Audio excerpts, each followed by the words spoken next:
อาจารย์สอนใช่ว่าเชื่อหมดเลย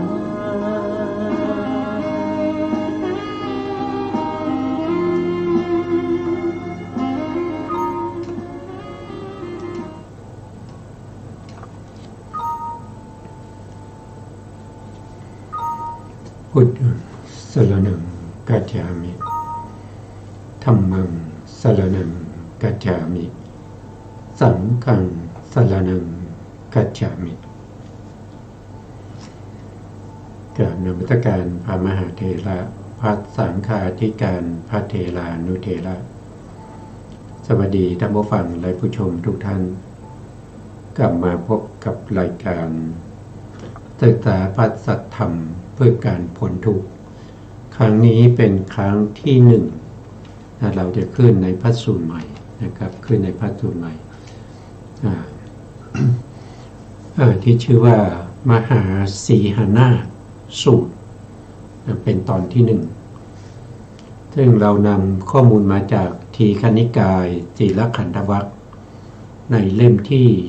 12เล่มที่12ซึ่ง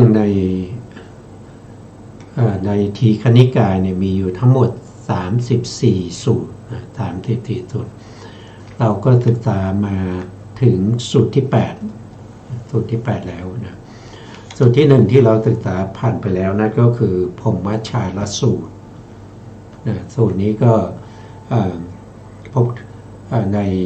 พระไตรปิฎกเนี่ยท่านได้แสดงไว้อย่างพิสดารนะครับก็คือพูดถึงเรื่องของทิฏฐิ62พูดตั้งแต่เรื่องของศีลนะครับเพราะว่าตอนนี้เรากำลังศึกษาอยู่ในส่วนที่เป็นศีลขันธวรรคนะครับก็มีทั้งหมดอยู่12สูตรนะครับที่จะพูดถึงเรื่องของศีลเหล่านี้ศีลเป็นเบื้องบาทเป็นเบื้องต้นของคุณธรรมชั้นสูงนะไม่ว่าจะเป็นสมถะหรือวิปัสสนาก็อาศัยศีลนี่แหละเป็นรากฐานในการที่จะเจริญสมถะหรือวิปัสสนาต่อไปถ้าเราไม่มีศีลสมถะหรือวิปัสสนาก็ไม่รู้จะไปตั้งอยู่ตรงไหนนะครับเพราะว่ามันไม่มีรากไม่มีฐานเพราะฉะนั้นการที่จะทำให้ได้มาซึ่งคุณธรรมชั้นสูงต่อไปอย่าไปหวังเพราะว่ามันเป็นไปไม่ได้นะเพราะว่าเบื้องต้นต้องมีศีลนะศีลเราก็ได้ศึกษามาแล้วทั้งในวิสุทธิมรรคนะครับแล้วก็ทั้งในตั้งแต่พรหมชาลสูตรมานะมีที่พระพุทธองค์แสดงไว้มากมายนะครับและในสูตรที่2นั้นเราได้ศึกษาในเรื่องของสามัญญผลสูตรซึ่งจะพูดถึงสามัญญผล4นั่นก็คือโสดาปัตติผลสกทาคามิผลอนาคามิผลก็ต่อมาจากไหนก็คือต่อมาจากเรื่องของพรหมชาลสูตรที่พระพุทธองค์แสดงเรื่องของศีลที่เป็นเบื้องบาทแล้วก็มาแสดงในสามัญญผลนี่ก็มีเรื่องของศีลอยู่3ก็คือเรื่องของอัมพัทธมานพนะครับซึ่งเป็นผู้ที่มีอคตินะต่อตระกูลสักยะนะต่อสักยะตระกูลทั้งหลาย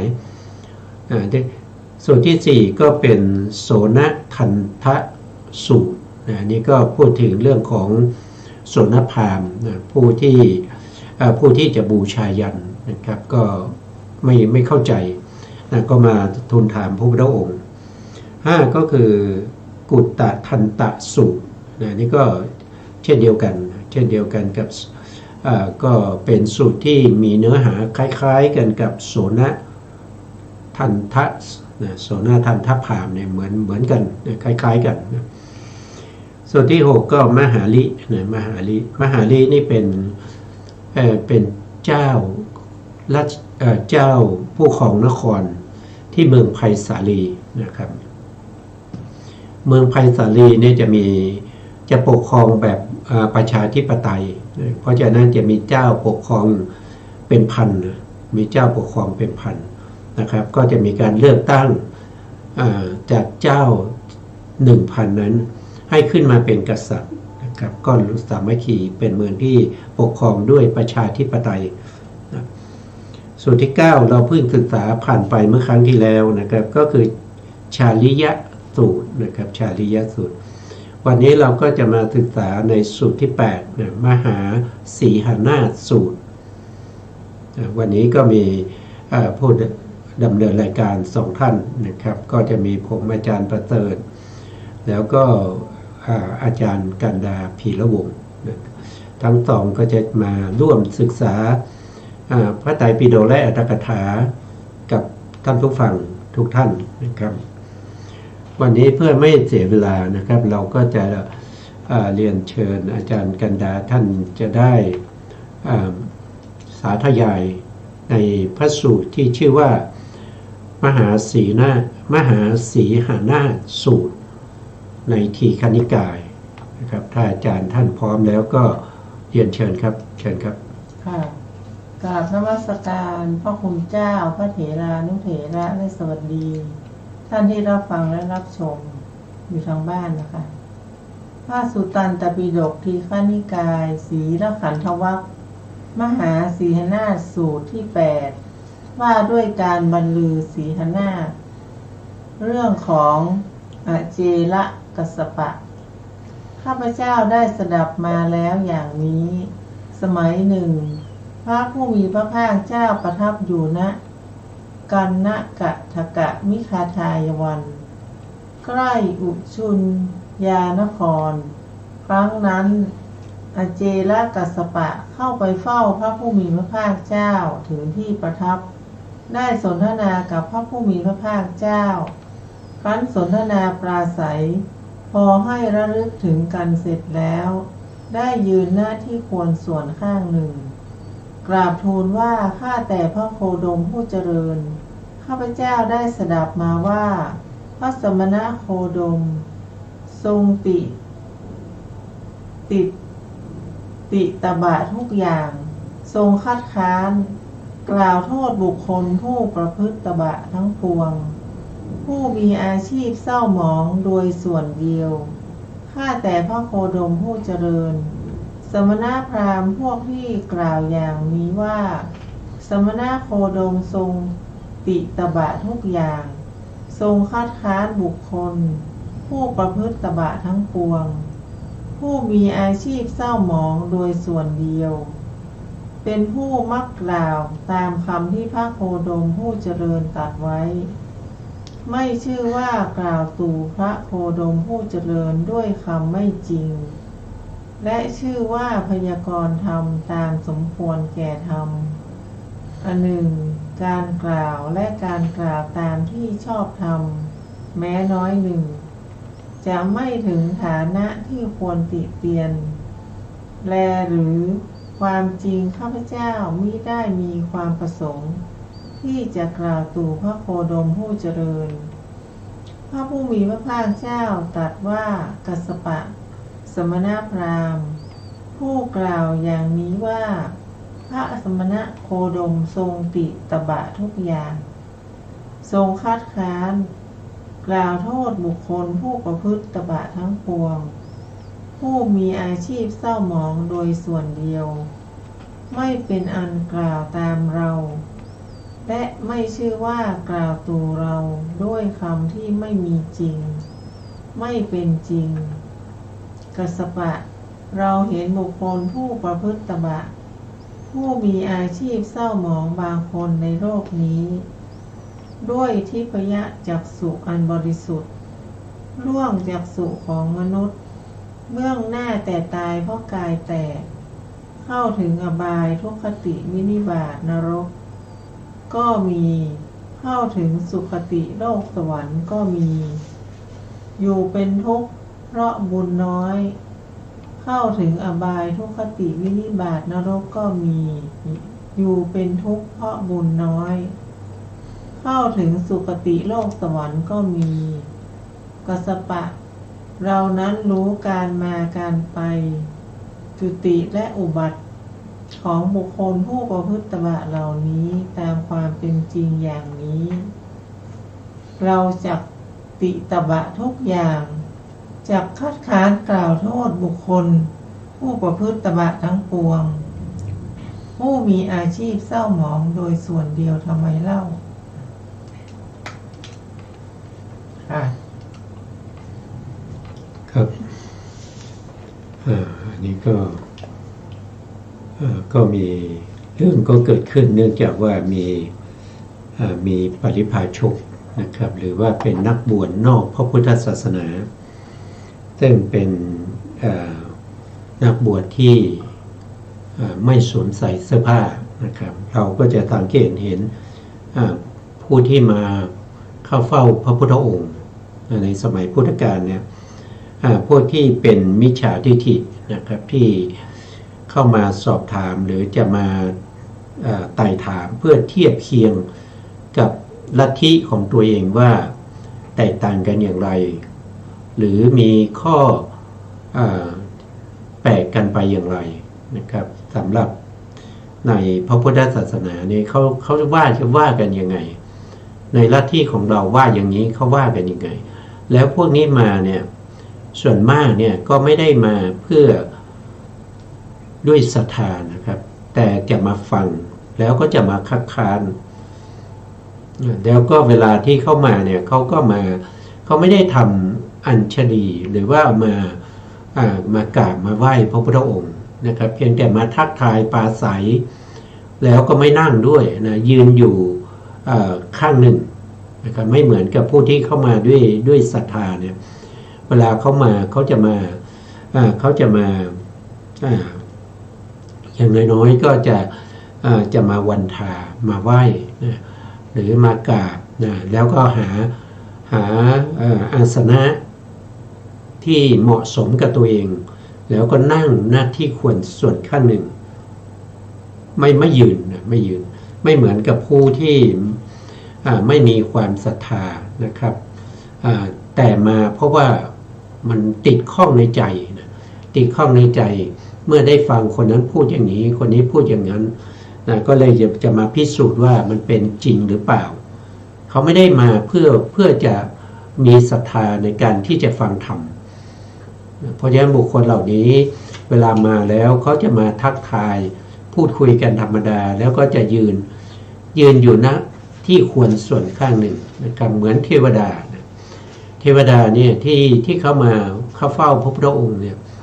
เขาก็จะมานะครับมาแล้วเขาก็จะไม่นั่งเหมือนกันเขาจะยืนนะครับแต่เทวดาที่ยืนเนี่ยเขา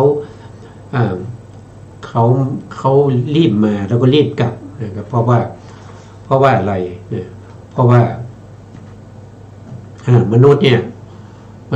เวลาที่รับประทานเนี่ยนะครับเวลากินอาหารเนี่ยก็กินทุกอย่างนะครับไม่ว่าจะเป็นผักนะไม่ว่าจะเป็นผักไม่ว่าจะเป็นสัตว์นะเนื้อสัตว์นะไม่ว่าจะเป็นไก่เป็นเป็ดนะหรือว่าเป็นหมูนะหรือว่าจะเป็นโคกินทุกอย่างนะครับเพราะฉะนั้นอาหารหยาบเหล่านี้เนี่ยมันก็จะทำให้มีกลิ่นเหม็นนะครับเพราะฉะนั้นเทวดาเนี่ยก็จะไม่อยู่นานนะครับเขาเตรียมพร้อมที่จะไปเพราะฉะนั้นเทวดาเขาจะไม่นั่งนะครับไม่เหมือนกับผู้ที่มีศรัทธาเวลามาก็จะมากราบไหว้แล้วก็จะนั่งหน้าที่ควรส่วนข้างหนึ่งเหมือนภิกษุทั้งหลายนะครับก็มีมิจฉาทิฏฐินะบางอย่างเช่นกัสสปะนะกัสสปะซึ่งเป็นอจิโลกซึ่งเป็นนักบวชเปื่อยก็เหมือนกันนะไม่ยอมนั่งนะครับจะมายืนอยู่ส่วน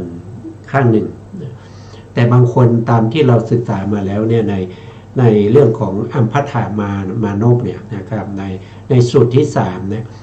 เวลามาเข้าเฝ้าพระพุทธองค์นะครับมาทักทายกันเสร็จแล้วก็ไม่นั่งนะก็ไม่นั่งแล้วก็เวลาปราศัยก็จะเดินไปเดินมาเดินกลับไปกลับมาปราศัยกับพระพุทธองค์นี่แสดงถึงความไม่เคารพนะไม่ไหว้ด้วยนะไม่กราบไม่ไหว้นะครับทักทายกันพอเป็นพิธีแล้วก็เดินกลับไปกลับมาถามปัญหาพระพุทธองค์นะครับอันนี้ก็เป็นสิ่งที่เราสังเกตจากผู้ที่เข้าไปเฝ้าพระพุทธองค์ทั้งหลายว่ามีอัธยาศัยอุปนิสัยที่แตกต่างกันไปนะไม่เหมือนกันเราก็สามารถที่จะ พอที่จะรู้อัธยาศัยรู้อุปนิสัยของบุคคลเหล่านั้นได้ว่าเขาเป็นคนอย่างไรนะครับนะต่อไปครับอาจารย์ครับกัสสปะสมณพราหมณ์พวกหนึ่งเป็นบัณฑิตมีปัญญาเฉลียวฉลาดมีการโต้เถียงผู้อื่นมีท่าทางเหมือนนักแม่นธนูอยู่พวกเขาน่าจะเที่ยวทำลายทิฏฐิทั้งหลายด้วยปัญญาก็สมณพราหมณ์พวกนั้นย่อมลงกับเราในฐานะบางอย่างไม่ลงกับเราในฐานะบางอย่างบางอย่างที่เขากล่าวว่าดีแม้เราก็กล่าวว่าดีบางอย่างที่เขากล่าวว่าไม่ดีแม้เราก็กล่าวว่าไม่ดีบางอย่างที่เขากล่าวว่าดีเรากลับกล่าวว่าไม่ดีบางอย่างที่เขากล่าวว่าไม่ดีเรากลับกล่าวว่าดีบางอย่างที่เรากล่าวว่าดีแม้สมณพราหมณ์พวกอื่นก็กล่าวว่าดีบางอย่างก็ที่เรากล่าวว่าไม่ดีฝ่ายหนึ่งก็กล่าวว่าดีบางอย่างที่เรากล่าวว่าดีฝ่ายหนึ่งก็กล่าวว่าไม่ดีบางอย่างที่เรากล่าวว่าไม่ดีฝ่ายหนึ่งก็กล่าวว่าดีเราเข้าไปหาสมณพราหมณ์พวกนั้นด้วยแล้วกล่าวอย่างนี้ว่าท่านผู้มีอายุฐานะที่เราไม่ลงกันจงงดไว้ในฐานะทั้งหลายที่ลงกันวินยูชนจงซักไซไล่เลียงสอบสวนเปรียบเทียบครูด้วยครูหรือเปรียบเทียบหมู่ด้วยหมู่ว่าธรรมของท่านพวกนี้เหล่าใดเป็นอกุศลนับว่าเป็นอกุศลมีโทษนับว่ามีโทษไม่ควรเสพนับว่าไม่ควรเสพ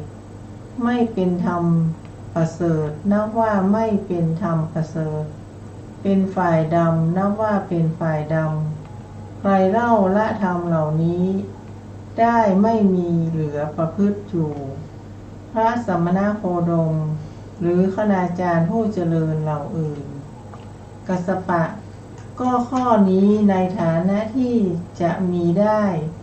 คือวินยูชนเมื่อซักไซไล่เลียงสอบสวนพึงกล่าวอย่างนี้ว่าธรรมของท่านพวกนี้เหล่าใดเป็นอกุศลนับว่าเป็นอกุศลมีโทษนับว่ามีโทษไม่ควรเสพนับว่าไม่ควรเสพไม่เป็นธรรมประเสริฐนับว่าไม่เป็นธรรมประเสริฐเป็นฝ่ายดำนับว่าเป็นฝ่ายดำพระสมณโคดมละธรรมเหล่านี้ได้ไม่มีเหลือประพฤติอยู่หรือว่าท่านคณาจารย์ผู้เจริญเหล่าอื่นกัสสปะวินยูชนในโลกนี้เมื่อซักไซไล่เลียงสอบสวนดังนี้โดยมากพึงสรรเสริญเราพวกเดียวในข้อนั้น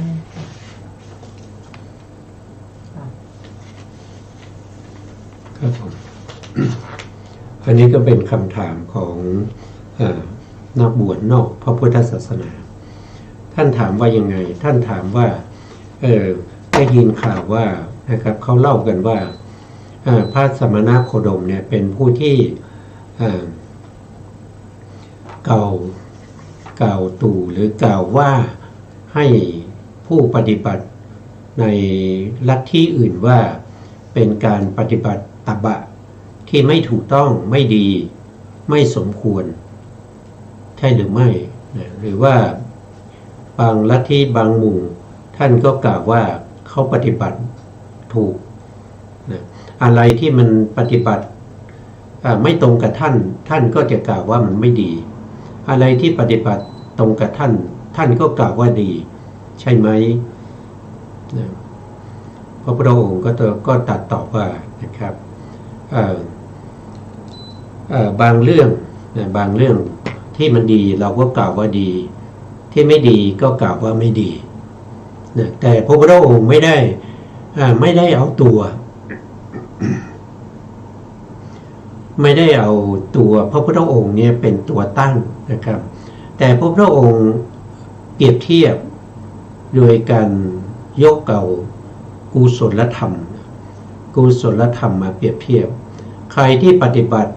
แล้วก็เป็นกุศลเป็นธรรมที่ไม่มีโทษนะเป็นธรรมที่ให้ผลเป็นความสุขเป็นธรรมขาวอย่างนี้พระพุทธองค์ก็ตรัสว่าเขาปฏิบัติดีถูกต้องนะเหมือนกับผู้ที่มาบวชในพระพุทธศาสนาก็ปฏิบัติอย่างนี้นะครับบางคนปฏิบัติโดยยึดถืออกุศลยึดถือความเข้าใจของตัวเองเป็นหลักโดยไม่ได้มองถึงเรื่องของกุศลหรืออกุศลเช่นไปยึดถือปฏิบัติในข้อปฏิบัติที่ผิดข้อปฏิบัติที่เป็นศีลพัตตปรมัสสะเช่นปฏิบัติเยี่ยงโคเยี่ยงสุนัขปฏิบัติจะว่าไปก็ปฏิบัติเหมือนคนแก้ผ้าอย่างเงี้ยพระพุทธองค์ก็ไม่ได้พูดอย่างนี้นะครับแต่ธรรมเหล่านี้เนี่ยเมื่อเป็นอกุศลจิตใจเศร้าหมองนะครับเวลาปฏิบัตินี้มันทุกข์ใช่ไหมครับเวลาไปไหนก็ต้องคลานไปอย่างนี้ปฏิบัติเยี่ยงสุนัขเนี่ยก็ต้องคลานไปเวลาจะกินจะดื่มก็ใช้ปากนะครับเลียนะครับให้เขาเอาอาหารวางกับพื้นแล้วก็เลียนะครับไม่ใช้มือไม่ใช้ช้อนในการตักกินอย่างเงี้ยมันก็เป็นทุกข์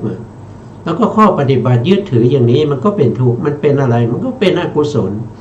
เมื่อเป็นอกุศลธรรมที่ปฏิบัตินั้นย่อมมีโทษแล้วก็ให้ผลเป็นความทุกข์ด้วยนะครับการปฏิบัติอย่างนี้มันไม่ดีมันไม่ดีพระพุทธองค์ก็ต้องตรัสว่าการทำแบบนี้มันไม่ถูกต้องมันไม่ดีนะครับอย่างเช่นยกตัวอย่างเช่นมีนักบวช2 คนนะครับเข้ามาทูลถามพระพุทธองค์ในเรื่องของการประพฤติปฏิบัติว่าการปฏิบัติเยี่ยงสุนัขจะดีกว่าการปฏิบัติเยี่ยงโคหรือว่าการปฏิบัติเยี่ยงโคเนี่ยจะดีกว่าการปฏิบัติเยี่ยงสุนัขนะครับแล้วปฏิบัติเยี่ยงโคนี้จะได้ไปสวรรค์ไหมปฏิบัติเยี่ยงสุนัขเนี่ยจะได้ไปสวรรค์หรือเปล่าก็ทูลถามพระพุทธองค์ก็ไม่ตอบนะเขาก็ทูลถามพระพุทธองค์ถึง3 ครั้งเนี่ยพระพุทธองค์ก็ห้ามห้ามครั้งที่1ก็ห้ามครั้งที่2ก็ห้ามครั้งที่3ก็ถามอีกนะพระพุทธองค์ก็เลยตอบว่าการปฏิบัติเช่นนั้นนะครับใครปฏิบัติเยี่ยงสุนัขนะครับเหมือนสุนัขเลยปฏิบัติเลิศเหมือนสุนัขเลยนะไม่มีทิฏฐินะไม่มีข้อแม้ว่าไม่มีส่วนไหนไม่เหมือนจะไปมาจะกินจะอยู่จะนอนอะไรก็เหมือนสุนัขหมดอย่างเงี้ยปฏิบัติเยี่ยงสุนัขแล้วก็บริบูรณ์ในธรรมของสุนัขเนี่ยก็มุ่งหน้าสู่ความเป็นเพื่อนของสุนัขนั่นก็คือหมายถึงว่ามีภพหน้าต้องไปเกิดเป็นสุนัขแน่นอนนะครับแล้วก็การปฏิบัติเยี่ยงโคนะครับเมื่อปฏิบัติโควัดบริบูรณ์แล้วนะบุคคลคนนี้ตายไปแล้วก็จะเข้าถึงความเป็นสหายกับโค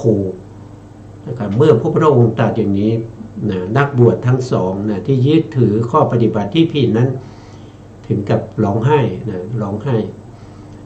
ไห้ทั้ง2นะครับแล้วก็ตอนหลังก็ละการประพฤติปฏิบัติที่ผิดเพราะพระพุทธองค์ไม่ได้แสดงแค่นี้นะแสดงมากมายนะแสดงหลายอย่างนะเปรียบเทียบให้ฟังนะครับตัวอย่างเช่นคือเช่นว่าการปฏิบัติเยี่ยงโคเยี่ยงสุนัขเนี่ยท่านบอกว่าเป็นการใช้กรรมเก่าเนี่ยแล้วก็ไม่ทำกรรมใหม่เนี่ยเพราะเราถามว่าท่านรู้หรือเปล่าว่ากรรมเก่ามีเท่าไหร่ตอนนี้ใช้ไปแล้วเท่าไหร่ติดอยู่เท่าไหร่ตอบไม่ได้ไม่รู้เนี่ยตอบไม่สามารถที่จะบอกได้ว่าใช้ไปแล้วเท่าไหร่แล้วเมื่อไหร่จะหมดเนี่ยไม่รู้นะครับไม่สามารถตอบได้นั่นก็คือเป็นมิจฉาทิฏฐิเป็นข้อปฏิบัติที่คิดกันเอาเองนะครับว่าจะใช้กรรมเก่าให้หมดมาทรมานตัวเองเกิดมาชาตินี้ในอดีตชาตินี้เราเคยทำกรรมมามากมายเป็นอกุศลกรรมนี่มากมายเหลือเกินนะครับเพราะฉะนั้นเราอยากจะมีความสุขเราอยากจะไปสวรรค์เราต้องชดใช้กรรมเก่าให้มันหมดนั่นก็ด้วยการปฏิบัติที่ทุกข์ทรมานตัวเอง นะครับอันนั้นเป็นวิธีการที่ไม่ถูกต้องนะครับวิธีการที่ถูกต้องนั่นก็คือต้องมีการถ้าเป็นฆราวาสก็ต้องตั้งแต่เรื่องของการให้ทานนะครับให้ทานเพื่ออะไรก็เพื่อเป็นเสบียงนะเป็นเสบียงในการเดินทางไปในวัฏสงสารถ้าเราไม่มีการให้ทานเนี่ยเรารักษาศีลอย่างเดียวเนี่ยนะครับเวลาเราเกิดมาเราก็ได้มาเกิดเป็นมนุษย์นะครับแล้วก็มีศีลนี่ก็ทำให้เราเนี่ยมีรูปร่างดีหน้าตาดีนะพูดจาอะไรน่าเชื่อถือนะแต่เราขาดแคลนในเรื่องของทรัพย์สินเงินทองเช่นอาหารการกินอะไรพวกเนี้ยเราไม่เคยให้ทานนะครับเราก็ไม่มีเสบียงในการที่จะกินนะครับไม่มีอาหารที่จะกินมีก็น้อยมากอย่างเงี้ยแต่เราก็หน้าตาดีรูปดีสุขภาพดีเพราะเรารักษาศีลมาแต่อาหารการกินไม่มีเนี่ยมันไม่บริบูรณ์เพราะฉะนั้นเราเป็นฆราวาสเราก็ต้องให้ทานด้วยรักษาศีลด้วยนะครับแล้วก็ถ้าเป็นไปได้ก็เจริญสมาธินะครับแล้วก็ทำวิปัสสนาเช้าก็มีการไหว้พระสวดมนต์มีการแผ่เมตตาอะไรพวกนี้ทั้งหมดนั้นก็ทำไปเพื่ออะไรก็เพื่อความสุขในโอกาสข้างหน้า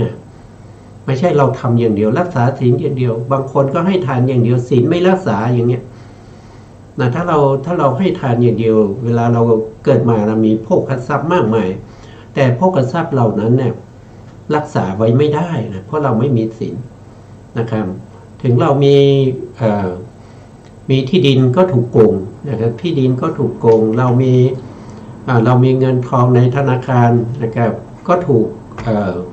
มิจฉาชีพนะครับมาล้วงไปนะครับเพราะฉะนั้นการที่เราจะอยู่สุขสบายเนี่ยเราต้องมีทั้งทานแล้วก็ทั้งศีลนะครับเพราะว่าเรายังต้องเวียนว่ายตายเกิดแล้วเราไม่รู้ว่าเราจะเกิดไปอีกกี่ภพกี่ชาตินะครับถ้าเราไม่สะสมเสบียงไว้เราก็จะต้องทุกข์ยากได้เกิดเป็นมนุษย์ก็จริงแต่มันเป็นมนุษย์ทุกข์ยากมีคุณภาพชีวิตที่ไม่ดีเพราะฉะนั้นเราต้องให้ทานด้วยนะแล้วการเวียนว่ายตายเกิดอย่างนี้มันก็เป็นทุกข์นะครับตายแล้วเกิดตายแล้วเกิดตายแล้วก็เกิดอีก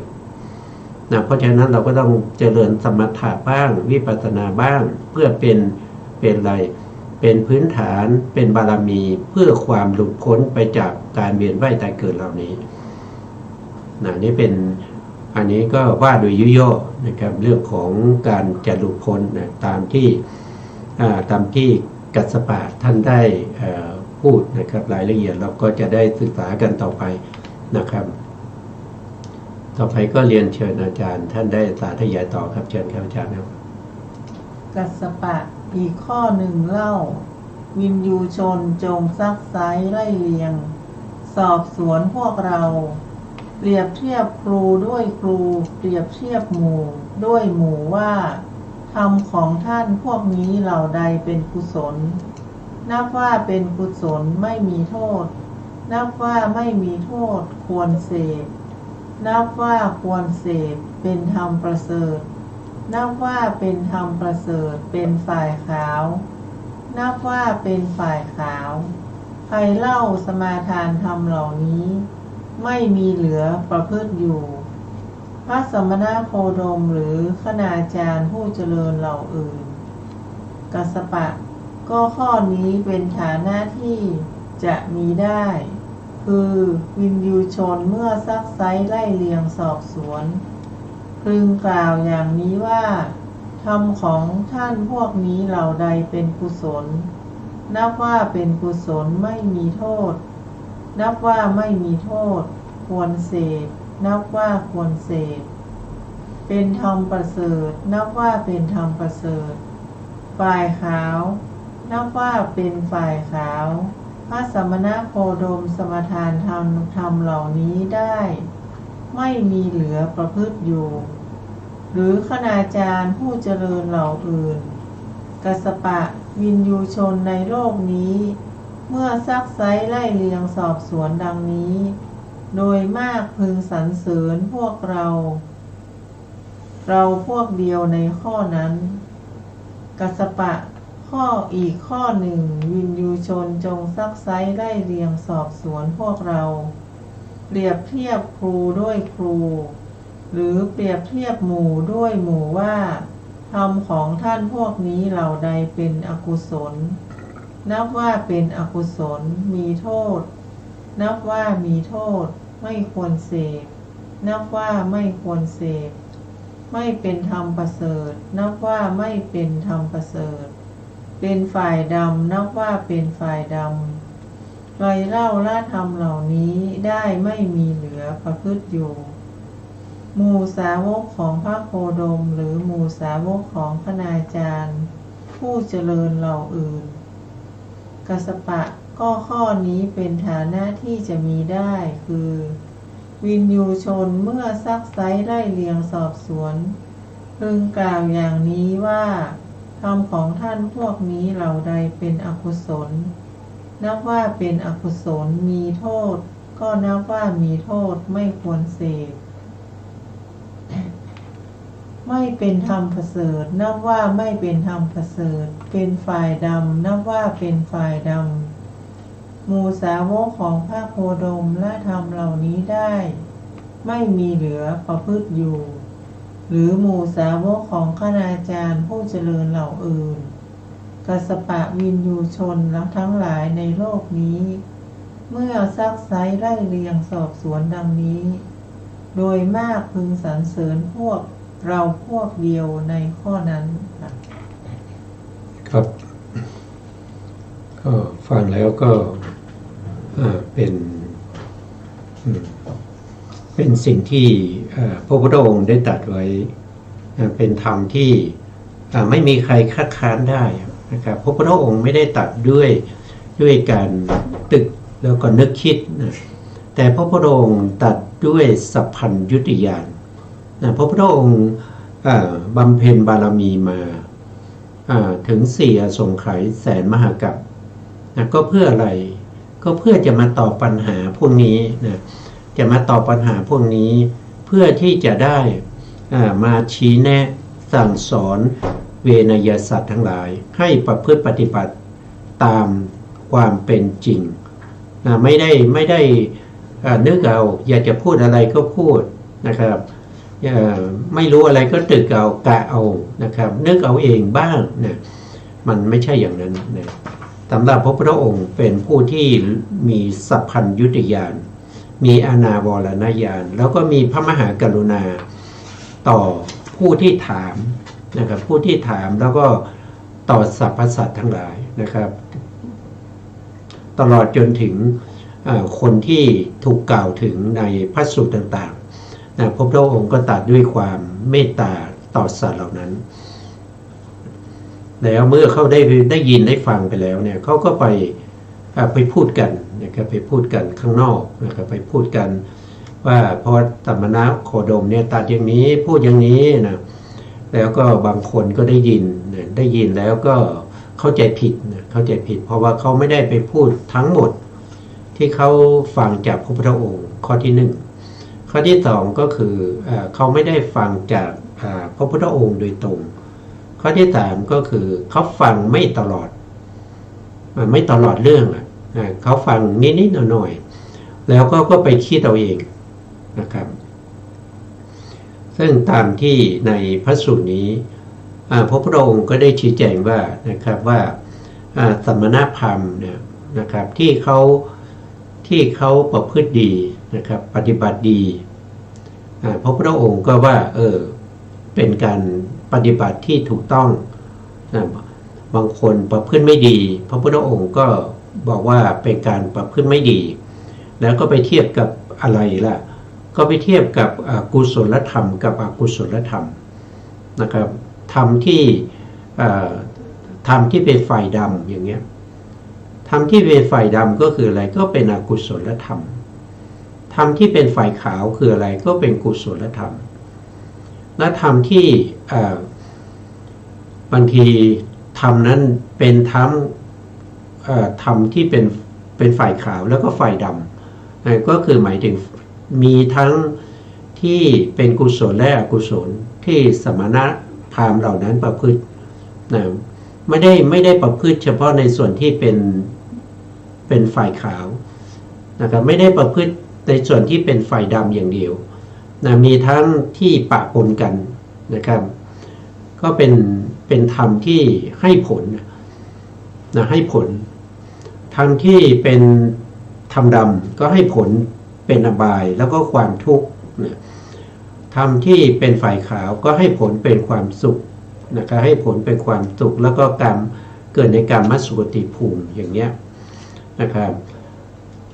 ถ้าปฏิบัติทั้งดำและขาวเนี่ยนะก็ขึ้นอยู่กับว่าประโยคะหรือว่าขึ้นอยู่กับสิ่งแวดล้อมนะครับในการที่จะได้รับผลเพราะมีทั้งบุญแล้วก็มีทั้งบาปนะครับประโยคะถ้าเราทำบาปให้มากขึ้นในภพปัจจุบันบาปที่เราเคยทำไว้ในอดีตก็มีโอกาสที่จะส่งผลนะครับปัจจุบันนี้เราทำกุศลนะครับและในอดีตเราก็เคยทำกุศลไว้ก็รออยู่นะเราทำกุศลมากนะครับกรรมที่เป็นกุศลนั้นก็จะส่งผลมาให้ได้ง่ายนะครับอันนี้เป็นธรรมที่เป็นส่วนดำแล้วก็ส่วนขาวแล้วก็มีธรรมที่ทั้งดำแล้วก็ขาวแล้วยังมีอีกธรรมหนึ่งนะครับเป็นธรรมที่ไม่ดำไม่ขาวนะตอนนี้ยังไม่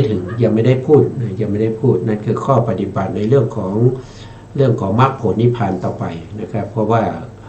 ธรรมที่ไม่ดำไม่ขาวเนี่ยเป็นธรรมที่ทำให้สิ้นการเวียนว่ายตายเกิดนะสิ้นภพสิ้นชาติถ้าพูดสิ้นภพสิ้นชาติเนี่ยปุถุชนฟังแล้วก็ไม่อนุโมทนานะครับไม่ฟังแล้วก็มันไม่ชอบนะมันไม่ชอบเพราะสิ้นภพสิ้นชาติเนี่ยนะแต่จริงๆแล้วสิ้นภพสิ้นชาติเนี่ยมันเป็นธรรมที่เป็นยอดปรารถนาในพระพุทธศาสนานั่นหมายถึงเป็นพระอรหันต์นะก็คือไม่ต้องเวียนว่ายตายเกิดแล้วนะครับเวลาตายก็เรียกว่าปารินิพพานปารินิพพานก็จะไม่เกิดอีกไม่ต้องทุกข์อีกนะครับไม่ต้องมีความทุกข์อีกนะครับต่อไปเราก็เรียนเชิญอาจารย์ท่านได้สาธยายต่อนะครับเชิญครับอาจารย์ครับกัสสปะอีกข้อหนึ่งวินยูชนจงซักไซไล่เรียงสอบสวนพวกเราเปรียบเทียบครูด้วยครูหรือเปรียบเทียบหมู่ด้วยหมู่ว่าทำทั้งหลายของท่านพวกนี้เหล่าใดเป็นกุศลนับว่าเป็นกุศลไม่มีโทษนับว่าไม่มีโทษควรเสพนับว่าควรเสพเป็นธรรมประเสริฐนับว่าเป็นธรรมประเสริฐเป็นฝ่ายขาวนับว่าเป็นฝ่ายขาวใครสมทานธรรมเหล่าใดเหล่านี้ได้ไม่มีเหลือประพฤติอยู่หมู่สาวกของพระโคดมหรือหมู่สาวกของคณาจารย์ผู้เจริญเหล่าอื่นกัสสปะก็ข้อนี้เป็นฐานะที่จะมีได้คือวินยูชนเมื่อซักไซไล่เรียงสอบสวนพึงกล่าวอย่างนี้ว่าธรรมของท่านพวกนี้เหล่าใดเป็นกุศลนับว่าเป็นกุศลไม่มีโทษนับว่าไม่มีโทษควรเสพนับว่าควรเสพเป็นธรรมประเสริฐนับว่าเป็นธรรมประเสริฐเป็นฝ่ายขาวนับว่าเป็นฝ่ายขาวหมู่สาวกของพระโคดมสมทานธรรมเหล่านี้ได้ไม่มีเหลือประพฤติอยู่หรือหมู่สาวกของคณาจารย์ผู้เจริญเหล่าอื่นกัสสปะวินยูชนในโลกนี้เมื่อซักไซไล่เรียงสอบสวนดังนี้โดยมากพึงสรรเสริญเราพวกเดียวในข้อนี้กัสสปะมักมีอยู่ปฏิปทามีอยู่บุคคลปฏิบัติตามแล้วจะรู้เองจะเห็นเองว่าพระสมณโคดมกล่าวตามการกล่าวจริงกล่าวอัดกล่าวธรรมกล่าววินัยกัสสปะมักเป็นไฉนปฏิปทาเป็นไฉนที่บุคคลปฏิบัติแล้วจะรู้เองจะเห็นเองว่าพระสมณโคดมกล่าวตามการกล่าวจริงกล่าวอัดกล่าวธรรมกล่าววินัย มรรคมีองค์8อันประเสริฐนี้คือ ความเห็นชอบความดำริชอบพูดชอบการงานชอบเลี้ยงชีพชอบพยายามชอบระลึกชอบตั้งใจชอบกัสสปะมรรคนี้แลปฏิปทานี้บุคคลปฏิบัติตามแล้วจะรู้เองจะเห็นเองว่าพระสมณโคดมกล่าวตามการกล่าวจริงกล่าวอัดกล่าวธรรมกล่าววินัย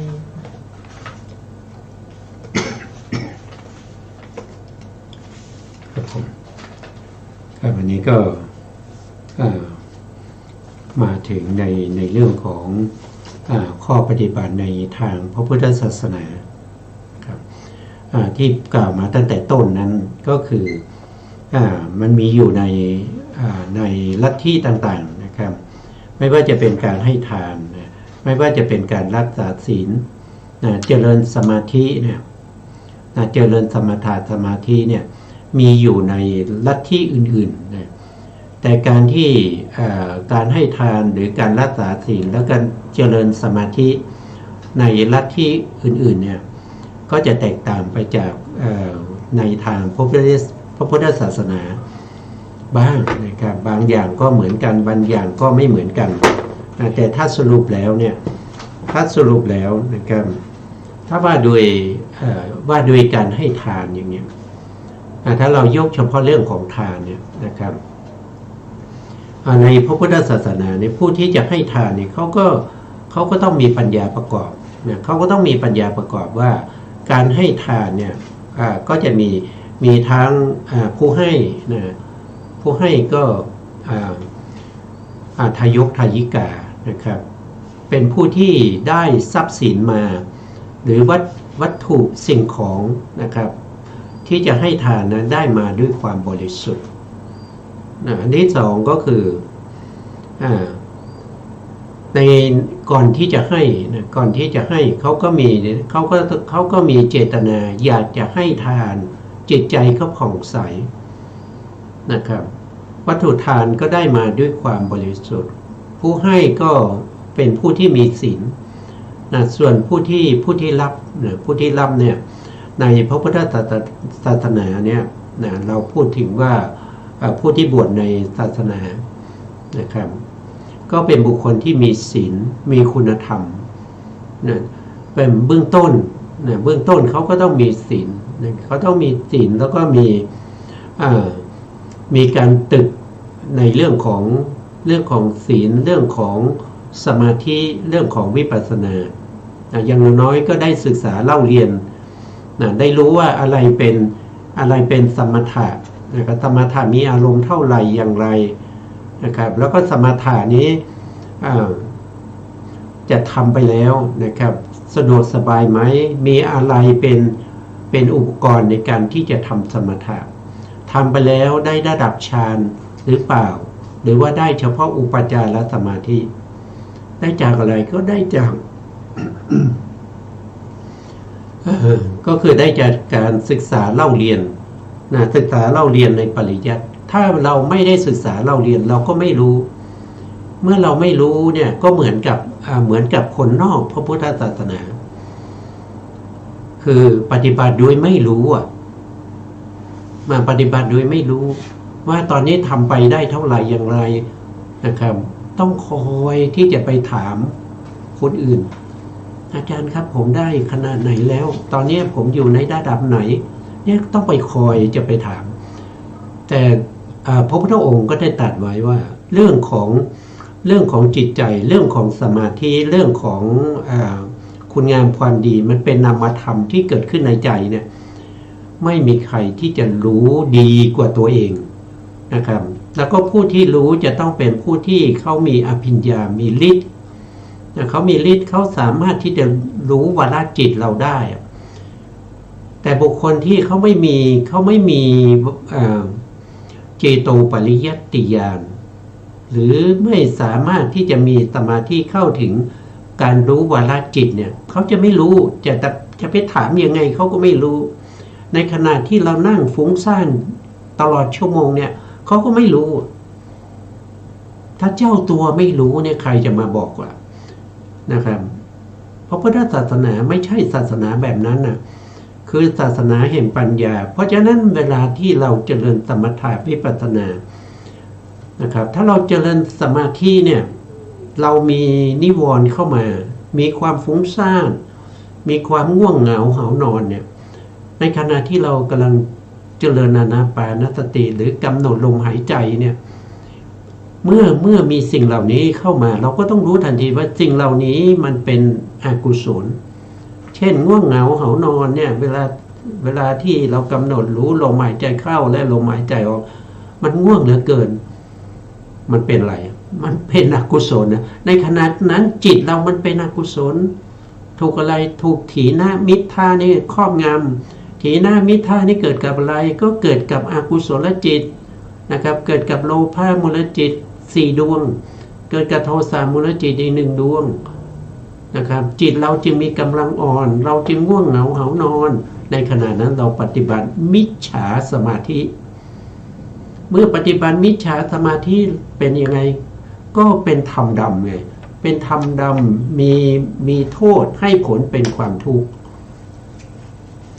เนี่ยมันเป็นลักษณะอย่างนี้เมื่อเวลาเราปฏิบัตินะครับเราเจริญสมถะอยู่แต่เราจิตเรามันฟุ้งซ่านเนี่ยเดี๋ยวก็คิดไปถึงคนนั้นนะครับไม่เช้านี้เพื่อนเราว่าอย่างนี้นะแล้วก่อนที่เรามาพูดคุยกับเพื่อนเราเขาบอกว่าแม่ของเพื่อนเราตายแล้วเนี่ยก็ฟุ้งไปในอารมณ์อย่างเงี้ยในขณะนั้น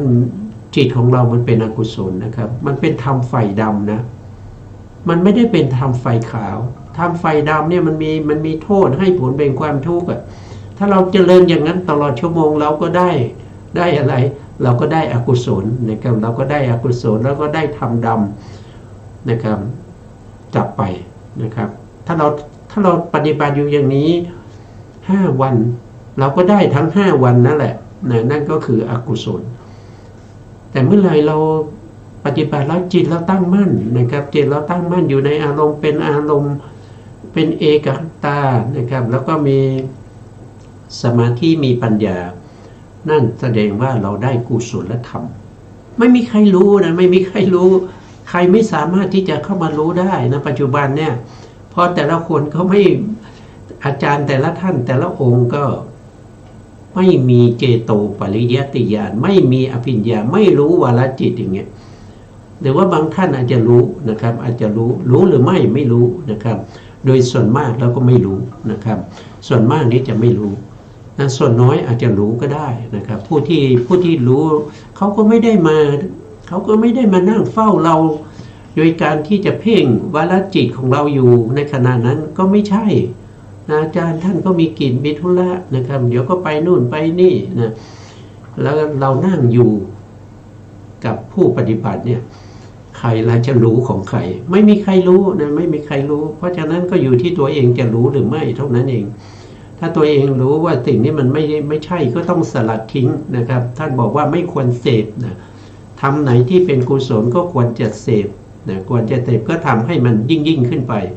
นั่นก็คือการกระทำนะการกระทำที่เป็นไปในส่วนที่เป็นกุศลนะกุศลเป็นธรรมที่ดีเราควรจะเสพบ่อยๆอกุศลเป็นธรรมที่ไม่ดีเราไม่ควรจะเสพนะครับนั่นแหละต่อไปข้าพเจ้าก็เหลือเวลาอีกนิดหน่อยนะครับอาจารย์ครับเชิญครับอาจารย์อีกข้อหนึ่งวินยูชนจงซักไซไล่เรียงสอบสวนพวกเราเปรียบเทียบครูด้วยครูเปรียบเทียบหมู่ด้วยหมู่ว่าทำทั้งหลายของท่านพวกนี้เหล่าใดเป็นกุศลนับว่าเป็นกุศลไม่มีโทษนับว่าไม่มีโทษควรเสพนับว่าควรเสพเป็นธรรมประเสริฐเป็นฝ่ายขาวนับว่าเป็นฝ่ายขาวใครสมทานธรรมเหล่านี้ได้ไม่มีเหลือประพฤติอยู่หมู่สาวกของพระโคดมหรือหมู่สาวกของคณาจารย์ผู้เจริญเหล่าอื่นกัสสปะก็ข้อนี้ในฐานะที่จะมีได้คือวินยูชนเมื่อซักไซไล่เลียงสอบสวน พึงกล่าวอย่างนี้ว่าธรรมของท่านพวกนี้เหล่าใดเป็นกุศลนับว่าเป็นกุศลไม่มีโทษนับว่าไม่มีโทษควรเสพนับว่าควรเสพเป็นธรรมประเสริฐนับว่าเป็นธรรมประเสริฐ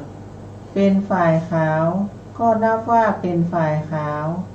หมู่สาวกของพระโคดมสมทานธรรมเหล่านี้ได้ไม่มีเหลือประพฤติอยู่หรือหมู่สาวกของคณาจารย์ผู้เจริญเหล่าอื่นกัสสปะวินยูชนในโลกนี้เมื่อซักไซไล่เลียงสอบสวนดังนี้โดยมากพึงสรรเสริญพวกเราพวกเดียวในข้อนั้นกัสสปะมักมีอยู่มีปฏิปทามีอยู่บุคคลปฏิบัติตามแล้วจะรู้เองจะเห็นเองว่าพระสมณโคดมกล่าวตามการกล่าวจริงกล่าวอัดกล่าวธรรมกล่าววินัยกัสสปะมักเป็นไฉนปฏิปทาเป็นไฉนที่บุคคลปฏิบัติแล้วจะรู้เองจะเห็นเองว่าพระสมณโคดมกล่าวตามการกล่าวจริงกล่าวอัดกล่าวธรรมกล่าววินัยมักมีองค์8อันประเสริฐนี้คือความเห็นชอบความดำริชอบพูดชอบการงานชอบเลี้ยงชีพชอบพยายามชอบระลึกชอบตั้งใจชอบกัสสปะมักนี้แลปฏิปทานี้ที่บุคคลปฏิบัติตามแล้วจะรู้เองเห็นเองพระสมณโคดมกล่าวตามการกล่าวจริงกล่าวอัดกล่าวธรรมกล่าววินัยค่ะครับผมขอบคุณมากนะครับก็นี่ก็เราก็เห็นว่าพระพุทธองค์เนี่ยได้พูดถึงว่าผู้ที่ปฏิบัติเนี่ยท่านบอกว่าเป็นบุคคลที่ปฏิบัติตามจะรู้เองนะจะรู้เองจะเห็นเอง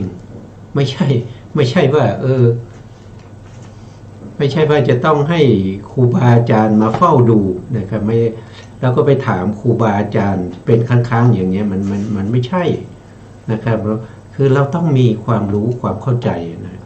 ถ้าเราไม่มีความรู้ความเข้าใจเนี่ยการประพฤติปฏิบัติของเรามันก็ไม่รู้ว่าถูกหรือเปล่านะครับเพราะว่าเวลาปฏิบัติเนี่ยมันเป็นเรื่องของนามธรรมนะมันเป็นเรื่องของนามธรรมเนี่ยเราไม่รู้ความคิดของแต่ละคนนะครับถ้าเราไม่มีอภิญญาเราไม่มีฤทธิ์นะครับเราไม่สามารถที่จะรู้ได้แล้วก็ครูบาอาจารย์โดยส่วนมากเขาก็ไม่ได้อภิญญาเขาก็ไม่มีฤทธิ์เขาไม่สามารถจะมาบอกเราได้นะถ้าเราทำผิดหรือไม่ผิดเนี่ยมันอยู่ที่ปริยัตินะครับว่าทำนั้นเป็นกุศลหรือเปล่านะครับทำนั้นเป็นอกุศลหรือไม่นะครับเพราะว่าองค์ตรัสว่านะครับผู้ปฏิบัติเท่านั้นที่จะรู้นะครับที่บุคคลปฏิบัติตามแล้วจะรู้เองจะเห็นเองนะครับนี่เป็นธรรมของพระพุทธองค์นะครับถ้าเราอยู่ในสมัยพุทธกาลอย่างนี้เราก็ไม่ต้องถามนะพระพุทธองค์ท่านก็รู้วาระจิตนะท่านก็จะพูดเองนะท่านก็จะบอกเองว่าคุณต้องไปเพิ่มตรงนั้นนะคุณนะจิตใจของคุณเนี่ยนะ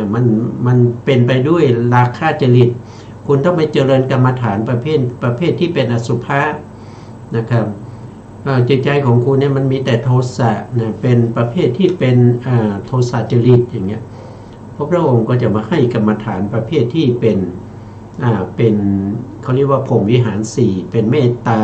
หรือว่าเป็นวรรณกสิณอย่างเงี้ยนะวรรณกสิณให้นะครับเพราะฉะนั้นเรายุคสมัยนี่มันไม่มีพระพุทธเจ้านะเราไม่รู้จะไปปรึกษาใครนะครับเพราะฉะนั้นสิ่งที่เรามีอยู่ในขณะนี้นั่นก็คือคำสอนของพระสัมมาสัมพุทธเจ้ามีถึง 84,000 พระธรรมขันธ์นะครับแล้วเราละทิ้งสิ่งเหล่านี้ไปได้อย่างไรนะสิ่งเหล่านี้ก็คือตัวแทนของพระพุทธองค์นะครับมีอยู่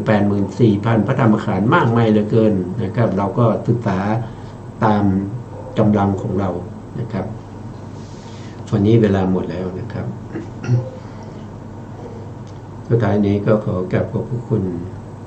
พระครูสมุทรวิสุวัฒน์วรกิจโชผู้อำนวยการสถานีวิทยุเพื่อการศึกษาพระพุทธศาสนาและวัฒนธรรม FM 104.5 เมกะเฮิรตซ์วัดไฟหินจังหวัดเชียงใหม่และข